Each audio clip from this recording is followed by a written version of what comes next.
Minasan, konnichiwa, c'est Santillane de Nipponement. Je suis très heureuse de vous retrouver à nouveau pour cette vidéo. Alors voilà, je vous propose aujourd'hui de voir ensemble 10 lieux. J'ai choisi 10 lieux incontournables, que tu sois débutant ou que tu sois voyageur, ces mots te seront indispensables. Alors c'est parti, on y va! Si mes vidéos te plaisent, pense, s'il te plaît, à t'abonner à ma chaîne. Comme ça, moi, ça me permet de m'encourager.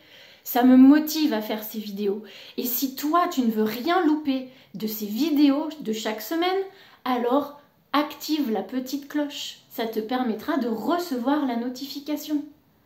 Merci. Alors, je te propose d'aborder cette vidéo en 2 temps. D'abord, dans un premier temps, on va regarder en détail ces 10 mots et notamment leurs kanji pour t'aider à les retenir. Ensuite, dans un deuxième temps, on va les revoir pour les réviser. Allez, on y va, c'est parti. Nous avons donc tout d'abord le mot kuko. Kuko. Si tu regardes bien, le U et le O ont un chapeau. Kuko. Ces chapeaux indiquent qu'il faut que tu allonges le son du U. C'est un U long et un O long. Kuko. Tu répètes après moi? Kuko. Voilà. Kuko, l'aéroport. Si je regarde mes kanji maintenant. À gauche, on a le ciel, Sola. À droite, j'ai le kanji du port, Minato. Avec sa clé ici à gauche, la clé de l'eau. Normal hein, d'avoir de l'eau dans un port, tout ce qu'il y a de plus logique. Donc on a la même idée qu'en français, c'est-à-dire l'aéroport, kuko. Kuko. Allez, passons au deuxième mot. Il y a un E ici, mais je te rappelle, le E n'existe pas en japonais, donc il faut nous le prononcer E. Eki, eki. Vas-y, répète après moi. Eki. Ce mot signifie la gare, la station, station de métro. Si je regarde mon kanji, la partie gauche, là, la partie gauche de ce kanji signifie le cheval, Uma, le cheval.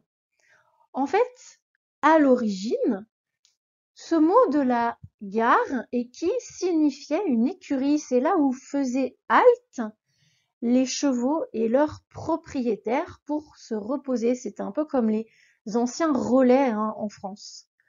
D'où l'idée du cheval que l'on retrouve aujourd'hui dans eki. Voilà, c'est étymologiquement l'idée d'origine. Eki, la gare, la station. Mon troisième mot, je te souhaite de ne pas en avoir besoin.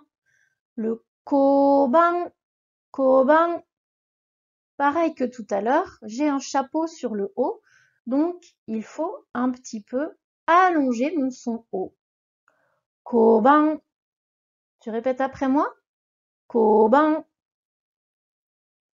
Koban, le poste de police. C'est un petit commissariat de quartier en fait, hein, le koban. C'est là qu'on peut aller, par exemple, demander un petit coup de main quand on s'est perdu, quand on cherche quelque chose. C'est vrai qu'on n'a pas cette idée forcément d'aller au poste de police en France, mais au Japon, c'est une police de proximité, donc ils sont très gentils et très à même et très avenants, et leur demander le chemin n'est pas du tout un problème. Donc, il ne faut pas hésiter. Si tu as besoin d'un renseignement, on peut pousser la porte du koban, c'est pas un souci. Petite remarque, moi, petite anecdote, j'ai trouvé des clés dans mon dernier voyage. Enfin, en l'occurrence, mon fils a trouvé des clés par terre. On est allé au Koban du coin et on leur a ramené les clés. Voilà, ils étaient très étonnés, hein, et d'une qu'en tant qu'étranger, on leur ramène quelque chose, qu'on sache en plus parler japonais, donc ça, c'était assez rigolo. Mais on a été très bien accueillis, ils nous ont proposé de faire des photos, enfin voilà, c'était vraiment un petit souvenir un peu sympa. Le Koban, voilà, c'était notre troisième mot. Le quatrième mot n'est pas un mot d'origine japonaise, il est donc écrit en katakana. Comme tout à l'heure, attention, le E n'est pas un E mais un E évidemment. Et surtout, j'ai le H, je veux entendre le H, il est nécessaire en japonais. Hoteru, hoteru, l'hôtel. Tu répètes après moi? Hoteru. Bien, bon, maintenant, passons au mot suivant. Ce mot-là non plus n'est pas d'origine japonaise. Il est donc écrit aussi en katakana. Restaurant. Restaurant. Si tu remarques bien, on ne prononce pas le U qui est ici. On le mange, ce U disparaît quand on parle normalement en japonais. Restaurant. Tu répètes après moi? Restaurant. Bien. Passons au sixième mot. Ce mot est donc mise. Mise. Mise, le magasin. Comme tout à l'heure, le E n'existant pas, on prononce E. Tu y vas, c'est à toi. Juste après moi. Mise. Bravo! C'était donc notre sixième mot. Passons au septième. Septième mot. J'espère non plus que tu n'en auras pas besoin, mais au cas où, il vaut mieux le connaître. Tu vois, il y a un chapeau sur le haut, donc, comme tout à l'heure, nous allons allonger ce son. Byoin, byoin, byoin, l'hôpital. Ce kanji, et notamment cette partie en haut et sur la gauche, celle que j'entoure là avec mon pointeur laser, c'est la clé de la maladie. Voilà, et ce kanji-là signifie la maladie, hein. On l'utilise quand on est malade, byoki, être malade. Mais voilà, il vaut mieux apprendre ce mot et ne pas avoir à s'en servir. C'était notre septième mot.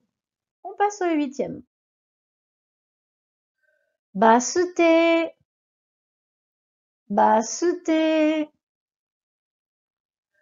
Évidemment, comme tout à l'heure, le bus n'est pas un mot japonais. Lui aussi est écrit en katakana, mais on retrouve un kanji à la fin, tei. Tei, avec à gauche, là, la clé de l'homme. Eh bien, ce tei signifie arrêt. Ça tombe bien, basute, l'arrêt de bus. Donc, vous trompez pas, te trompe pas. Quand tu dois dire le bus, ce n'est pas busu. Non, ça, en plus, c'est un mot pas sympa pour les filles. Non, c'est basse. Basse, avec un A. On le voit bien, il y a bien un A. Basse-te. Basse-te. Et tu vois, on mange un petit peu ce I là aussi. On allonge le E avec le I. Donc, on n'entend pas vraiment un I, mais plutôt un E allongé. Basse-te. Tu répètes après moi? Basse-te. L'arrêt de bus. Le bus est très utile, par exemple, à Kyoto. À Kyoto, on utilise beaucoup le réseau du bus pour se déplacer. Il y a des villes comme ça où c'est un incontournable et forcément si on prend le bus, à un moment il faut aller à l'arrêt du bus. Donc, basute. Le mot suivant, le 9e mot. Yakkyoku. Yakkyoku. Attention à cette partie-là. Yakkyoku. Yakkyoku. Yakkyoku, la pharmacie. Ça peut servir pour les petits bobos et pour les gros, mais surtout, on va espérer pour les petits. Si je regarde mon kanji, ce kanji-là est assez amusant parce qu'il est composé de 2 parties. La partie du dessous, là, que j'entoure, veut dire tanoshi, agréable. Et la partie du dessus, là, qui ressemble à un H, c'est la clé de l'herbe. Et oui, il faut pas oublier. Tout ce kanji veut dire kusuri, les médicaments. Eh oui, avant, ou même maintenant, mais encore plus avant, on utilisait des moyens naturels, des plantes, des herbes pour se soigner. Donc, l'herbe qui nous rend agréable, ou qui nous rend dans un mode confortable, c'est les médicaments. Donc, yakkyoku. Yakkyoku, tu répètes après moi? Yakkyoku, la pharmacie. C'était notre 9e mot. Passons au 10e. Konbini. Konbini. Lui non plus n'est pas japonais. Il vient de l'anglais, hein, et il vient du mot convenience store, qu'on a là, abrégé. Konbini, ça c'est une supérette. C'est un magasin en général ouvert 24/24, 7 jours sur 7. C'est donc un magasin très, très pratique. Il va nous dépanner sur tout un tas de choses. Et surtout au début, quand on arrive, on est un peu en décalage horaire, donc on a faim un peu n'importe quand. Enfin, surtout pas aux horaires d'ouverture des restaurants japonais. Donc, on peut s'acheter des petits encas, c'est bien pratique. Et puis, ça dépanne pour tout un tas de choses, notamment pour aussi retirer de l'argent. Voilà. Dans les combini, on va avoir des distributeurs. Et du coup, c'est un petit peu l'endroit à repérer. Combini. Facile à prononcer. Tu répètes après moi? Combini. La supérette. Voilà. Bravo, c'était notre 10e mot. Je te propose maintenant de les revoir un par un plus rapidement.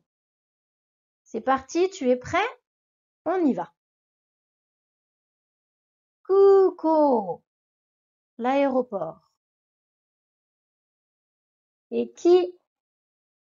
La gare, la station. Koban, poste de police. Hotel, l'hôtel. Restaurant, le restaurant. Mise, le magasin. Byoin, l'hôpital. Basute, l'arrêt de bus. Yakkyoku, la pharmacie. Konbini, la supérette. Et voilà, maintenant tu es paré pour partir au Japon. Bon voyage!